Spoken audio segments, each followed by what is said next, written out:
Hey, you little tutti fruities. You can't have a quarantine without Junie B. The title of this Junie B is Shipwrecked. And I thought that's probably what a lot of us are feeling like. We're just stranded right now. So we're going to read Shipwrecked. I'll read a chapter at a time. And I'm trying to back up off this video a little bit so you're not looking at my nose. All right. Hey, let's have fun. Let's read Junie B. Chapter 1. Ha! Breathing germs. Told you it was appropriate. Dear first grade journal, today is the end of the week. Mr. Scary is taking attendance. Attendance is a school word for who isn't here today. There are lots of children out sick in room 1. I'm going to count them, I think. I will be back in a minute. Okay, here's the teensy problem I just ran into because how can I count the people who aren't here? I count they didn't show up, apparently. Taking attendance is harder than it looks. From Junie B, first grader. I put down my pencil to think about this situation. Only I didn't even have time to concentrate hardly, because all of a sudden there was a noise. There was a noise on the other side of the room. I turned my head to look, and splat-do, a boy named Roger throwed up on the floor. I won't name any names here, but I will tell you, in second grade, I made it to the very, very first desk in the front row, running out of the room, and splatto. Miss Ada Donaldson was my teacher, and I was in Unionville, the Brookport Elementary School in Unionville. And I think there's some students in this class that could probably relate to that. So you're not alone. It happened to, who was it? Roger. And it happened to Miss Pepper. A boy named Roger throwed up on the floor. It was the disgustingest thing I ever saw. Also, the air did not smell so delightful. I quick held my nose and closed my eyes. That's smart, right there. Only too bad for me, because my dumb bunny eyes have a brain of their own, and they kept on sneaking peeks of the splat. It was Cheerios, I believe. Finally, I put my head on my desk, and I covered it with my arms. Only just then, more trouble happened, and it's called a boy named Sheldon couldn't stand the splatto, and so he jumped up from his chair. Dun, dun, dun. And he ran straight out of room 1. And that was a surprise, I tell you. Mr. Scary ran after him. He brought Sheldon back in a jiffy. Then he quick called the school nurse. Then he quick called the school nurse, Mrs. Weller, on the phone, and he told her that we need help right now. Hurry, he said, fast. And so Miss Weller zoomed to room 1 as fast as a speedy rocket. And then she hurried over to Roger, and she talked to him in a calmly voice. And she said, everything's going to be okay. Roger hanged his head real embarrassed. Felt sorry for that guy. Also, he was making me ill.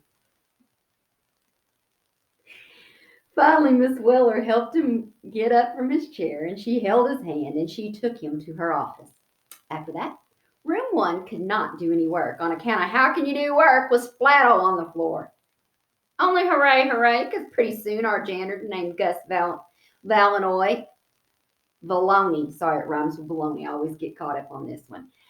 Only hooray, hooray, because pretty soon our janitor named Gus Maloney came rushing through the door. Jumped right up when I saw him. Gus Maloney, it's me, it's Junie B. Jones. Roger throwed up.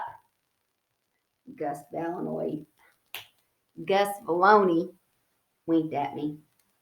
Then he went straight to Roger's desk, and he took out his important janitor equipment, and he sprinkled powder all over the splatto. And wowie, wow, that stuff swept up like a miracle. We could not believe our eyeballs. Whoa, said my friend named Lenny. See, whoa, said my other friend Jose. That powder is like magic. I sniffed the air. Yes, it is like magic. Plus now it smells lemony fresh in here. Other children sniffed too. It does smell lemony fresh, said a girl named Shirley. I wish I had some of that stuff for my mother. She loves clean up messes. That's all I've been doing, cleaning up after Mr. Sean. "M- Mine does too," said my best friend named Herbert. "So does yours." Then all of a sudden, Herb sprang out of his seat, very excited. "Wait, hold it. My mother's birthday is on Sunday," he said, "and so that's what I'll get her.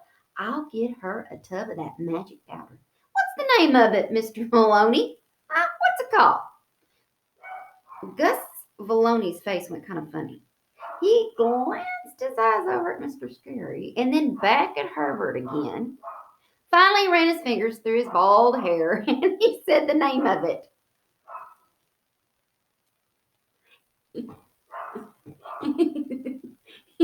"It's vomit absorbent," he said, kind of quiet. "It's called vomit absorbent." At first, Herbert just stood at his desk, very frozen. He did not say any words. Then, after a minute, he did a little shiver and he sat back down. "Oh, maybe I'll just draw our picture," he said. Gus Maloney nodded. "Yeah, you probably ought to be what you ought to do." And he packed up his stuff and he waved goodbye to room 1, and Mr. Scary walked him into the hall. While he was gone, Sheldon put his lunch sack on his head. As soon as Mr. Scary saw it, he tried to take it off, but Sheldon held on tight. "No, no, no, don't. I need this," he said. "If I stay in here, I won't catch Roger's germs." I raised my eyebrow. Hold on. I'm trying to channel the rock here. I raised my eyebrow at that remark. "Yeah, only I don't get it, Sheldon." I said. "How can you catch Roger's germs? 'Cause Gus Maloney just swept them up in his bucket, remember?" Sheldon talked to me through his bag.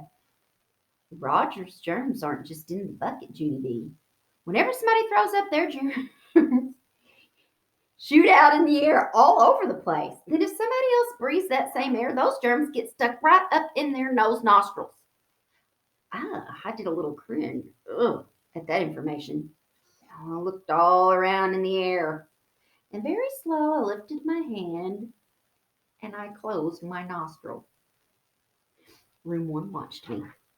Then one by one, they closed their nostrils too. And so all of us held our noses tight with our fingers, and we didn't breathe for the whole rest of the morning. My nose is crooked. That's chapter 1. Come back for chapter 2.